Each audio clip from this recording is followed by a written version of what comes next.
voilà, nous revenons maintenant pour la deuxième partie de l'émission. Vous avez suivi les news, les news sont passées. Et bien tout de suite, comme vous avez promis, après les news, c'est de nouveau votre émission Sondage élection 2023. Nous sommes en train de parler des candidates. Mais alors, pour revenir là, le plateau a un peu changé, vous l'avez constaté, et c'est justement tout ça pour renforcer encore plus vos opinions, vos idées et vos avis. Tout cela uniquement pour avoir la température de ce que vous pensez, de ce que vous souhaitez, de ce que vous voulez et où va le Congo. Il nous reste encore environ 2 semaines. Et dans 2 semaines, le Congo aura changé dans son histoire. Mais nous n'y sommes pas encore. Nous allons faire juste, avant de parler la suite des candidats, eh bien, nous allons faire un petit récapitulatif sur ce qui s'est passé il y a quelque temps, parmi certaines déclarations de certains candidats qui sont aujourd'hui dans cette grande course à l'élection présidentielle 2023. Beaucoup de controverses. Et aujourd'hui, on se pose la question de savoir si réellement, quand ils le disaient, ils pensaient qu'on pourrait revenir un jour sur ce qu'ils avaient dit. Eh bien, nous allons faire ceci, nous allons revenir sur ce qu'ils avaient dit. Suivons ce récapitulatif et tout de suite après, les commentaires en images.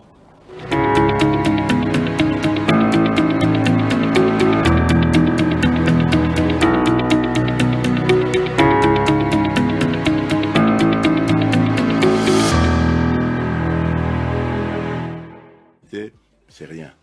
Moi, j'ai des enfants qui ont la nationalité belge. Mais si vous voyez mes enfants, ils sont tous accrochés au Congo. Mais ils ont la carte d'identité belge, ils sont tous nés en Belgique. Mais tous les jours, bon, c'est avec leur maman que ça se passe.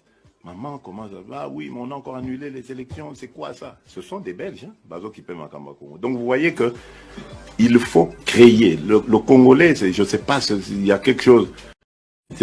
C'est rien.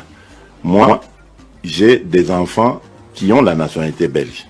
Mais si vous voyez mes enfants, ils sont tous accrochés au Congo. Mais ils ont la carte d'identité belge, ils sont tous nés en Belgique. Mais tous les jours, bon, c'est avec leur maman que ça se passe.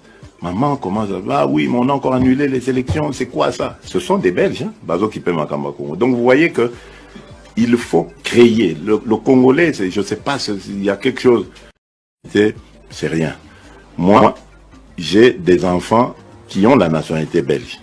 Mais si vous voyez mes enfants, ils sont tous accrochés au Congo. Mais ils ont la carte d'identité belge, ils sont tous nés en Belgique. Mais tous les jours, bon, c'est avec leur maman que ça se passe. Maman commence à dire, ah oui, mais on a encore annulé les élections, c'est quoi ça? Ce sont des Belges, hein, Bazo qui paie Makamba Congo. Donc vous voyez que il faut créer. Le Congolais, je ne sais pas, il y a quelque chose.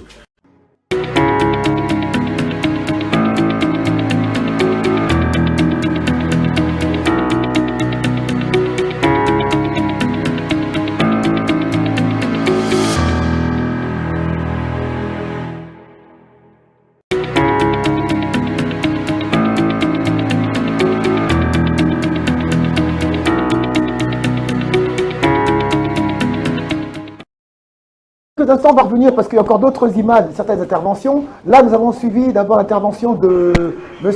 Félix Tshisekedi, vous avez entendu. Oui, il y a eu une petite entente avec le pasteur Dallot, mais ce n'est pas vraiment la partie du pasteur Dallot qui est vraiment sur laquelle on va débattre, mais c'est plutôt sur les propos de M. Félix Tshisekedi. Oui, il a dit qu'il y a des enfants belges, mais qui sont attachés à la RDC.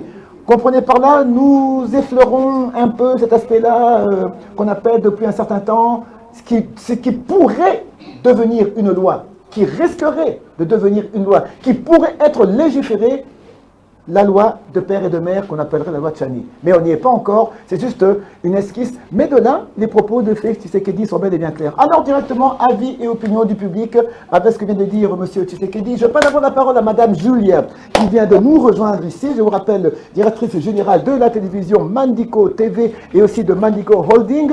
Merci d'avoir accepté cette nouvelle invitation. Merci. Et de là, voilà les propos de M. Félix Tshisekedi. Qu'en pensez-vous? Fasse attention à moi.